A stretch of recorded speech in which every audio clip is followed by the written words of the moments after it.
Director ப்ரொடியூசரும் அவர் தான், ஹீரோவும் அவர் தான். அதனால் அவங்களுடைய சம்பளம் அந்த கால்குலேஷன்லாம் பண்ணி பார்க்க போகிறப்ப அவர்களுக்கு லாபகரமான படம் தான். விமர்சன ரீதியாக இந்த படம் நிறையா விமர்சனத்துக்கு உள்ளானது. பெரிய சூப்பர் டூப்பர் ஹிட்டாக மாறி இருக்க வேண்டிய படம். திரைக்கதையிலேயே நடந்த தொய்வுகள், லாஜிக் மிஸ்டேக்ஸு. சூர்யாவுடைய பாயிண்ட் ஆஃப் வியூவில் பார்த்தா அவர் சம்பளமாக வாங்கி நடிச்சிருந்தாருன்னா அந்த படம் பெரிய லெவலில் கிடச்சி வாங்குற சம்பளத்தை காட்டி இன்னும் கம்மியான வருமானம் தான் இந்த படத்தில் கிடச்சிருக்கும்.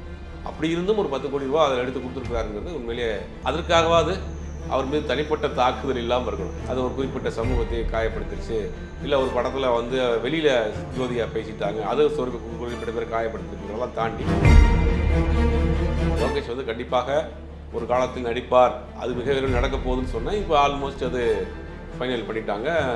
அருண் மாதேஸ்வரன் டைரக்ட் பண்ண போகிறார், சன் பிக்சர்ஸ் தயாரிக்கிறதாக.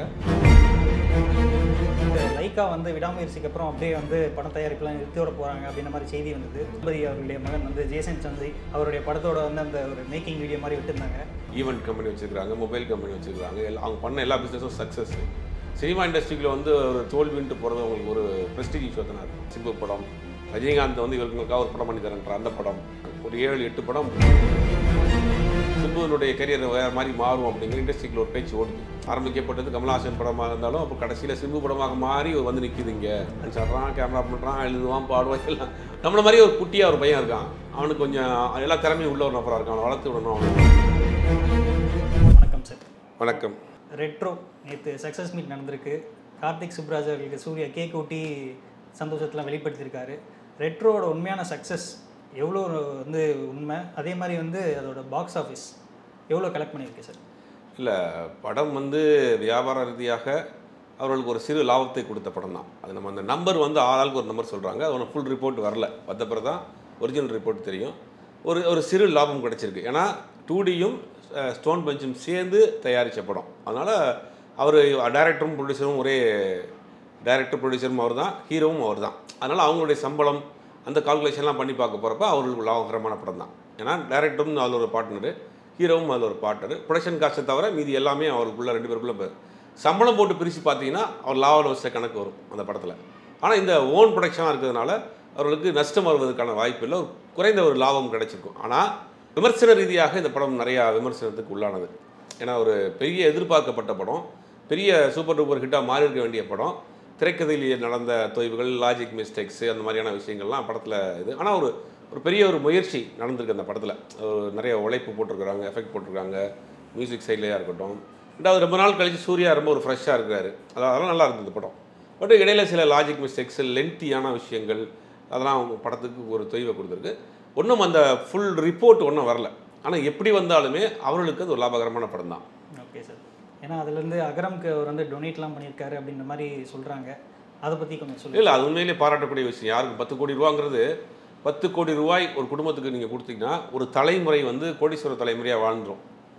ஆனால் அதை வந்து ஒரு நடிகராக இருக்கிறவர் தான் சுயமாக சம்பாரித்து, உழைச்சி சம்பாரித்து அந்த பணத்தை வந்து மக்களுக்காக செய்யணும்னு ஒதுக்கி வைக்கிறது உண்மையிலேயே பாராட்டக்கூடிய விஷயம், வரவேற்கக்கூடிய விஷயம். இது இன்றைக்கி மட்டும் கிடையாது, வருஷத்துக்கு ஒரு 6 கோடி ரூபா அவருடைய வருமானத்தில் ஒரு 5 கோடி டு 6 கோடி ரூபாய் எடுத்து ஒரு அகரம் ஃபவுண்டேஷன் போட்டு கிட்டத்தட்ட ஒரு 5000த்துக்கு மேற்பட்ட குழந்தைகளை படிக்க வச்சுருக்காரு. எத்தனையோ பேர் இன்றைக்கி அவருடைய இன்ஜினியராக இருக்காங்க, அட்வொகேட்ஸாக இருக்கிறாங்க, டாக்டர்ஸ் இருக்கிறாங்க, ஏகப்பட்ட பேர் விளிம்புநிலையில் இருக்கக்கூடிய. கல்விங்கிறது ஒரு மிகப்பெரிய ஒரு முக்கியமான ஒரு விஷயம். நீங்கள் மற்றவங்களுக்கு நீங்கள் சாப்பாடு வாங்கி கொடுக்குறீங்க, துணிமணி வாங்கி கொடுக்குறீங்க, உங்களுக்கு வீடு கட்டி கொடுக்குறீங்கிறதெல்லாம் விட கல்வி அறிவு இல்லாத ஒரு தலைமுறையை சேர்ந்த ஒரு பையனுக்கோ ஒரு பொண்ணுக்கோ நீங்கள் ஒரு கல்வி கொடுத்துட்டிங்கன்னா அந்த தலைமுறை அந்த குடும்பத்தை வாழ வச்சுக்கிறோம்.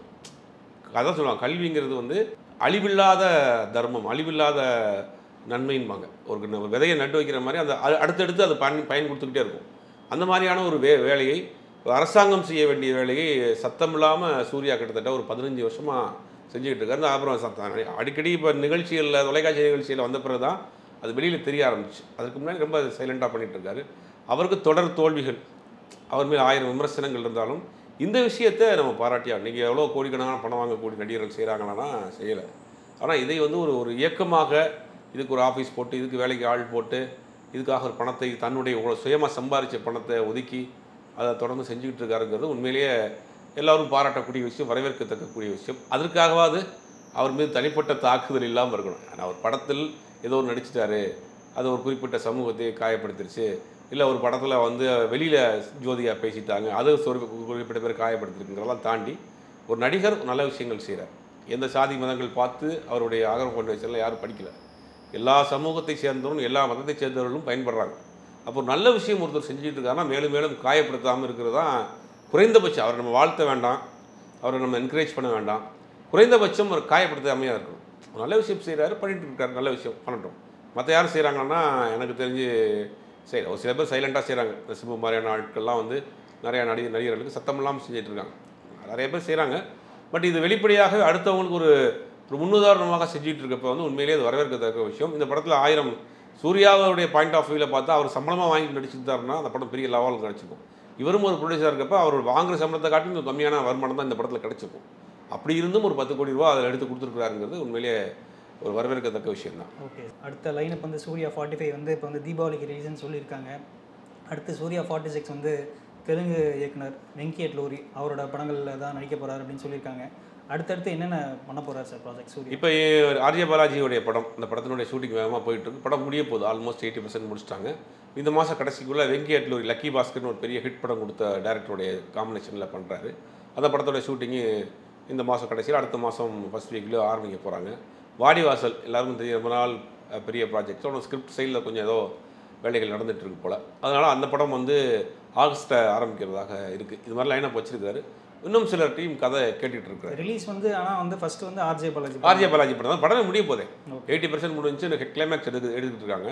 அப்படிங்கும்போது படம் முடிஞ்சிடும். ஓகே, முதல்ல ட்ரெய்லர் அதுக்கு எதுவும் ரிலீஸ் பண்ணுறதுக்கு எதுவும் பிளான் வச்சுருக்காங்களா?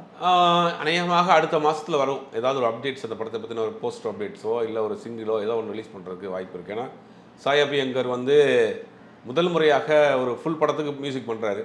ஒரு எதிர்பார்ப்பு இருக்குது. ஆர்ஜே பாலாஜி எதையும் ஒரு காமெடியாக சொல்லக்கூடிய ஒரு நபராக இருப்பார். அதனால் அவர் சைட்லேருந்து ஒரு என்டர்டைன்மெண்ட் எதிர்பார்க்கலாம். அப்படிங்கிறதுனால அந்த படத்துக்கு ஒரு எதிர்பார்ப்பு இருக்குது. அதனால் அப்டேட்ஸ் வந்து ஆகஸ்ட் மாதம் வர்றதுக்கு வாய்ப்பு இருக்குது. ஓகே சார், அடுத்து அது ரொம்ப பிரபலமான இயக்குனராக வந்து லோகேஷ் இருந்திருக்காரு. இப்போ அடுத்து வந்து பிரபல ஹீரோவாக ஆக போகிறாரு அப்படின்ற மாதிரி செய்திகள் வருது. அந்த நியூஸ் பற்றி கொஞ்சம் டீட்டெயில். லோகேஷுக்கு ஆரம்பத்துலேருந்து நடிக்கணுங்கிற ஒரு ஆசை வந்துருச்சு. அது இருக்குது. அதாவது நீங்கள் ஒரு ஆல்பம் பண்ணி அதை நடிக்க ஆர்வம் இல்லைங்கிறவங்க இல்லாட்டினா போகவே முடியாது. இப்போ நீங்கள் இந்த டேரக்டர்ஸ் எல்லாம் பார்த்தீங்கன்னா ஒரு சின்ன சின்ன கேரக்டர் பண்ணுவாங்க, அப்புறம் ஒரு சீனில் வந்துட்டு போவாங்க. அப்படிங்கன்னா தன்னுடைய ஆசையாக வந்து அங்கே டச் பண்ணி பார்ப்பாங்க. இப்போ ஜிவி எடுத்துக்கிட்டிங்கன்னா தலைவா படத்தில் ஒரு சாங்கில் ஒரு சீன் ஆடிட்டு வருவார். அப்போயே அவருக்கு அந்த இது விழுந்துருச்சு மனசில் நடிக்கணும் அப்படின்னு.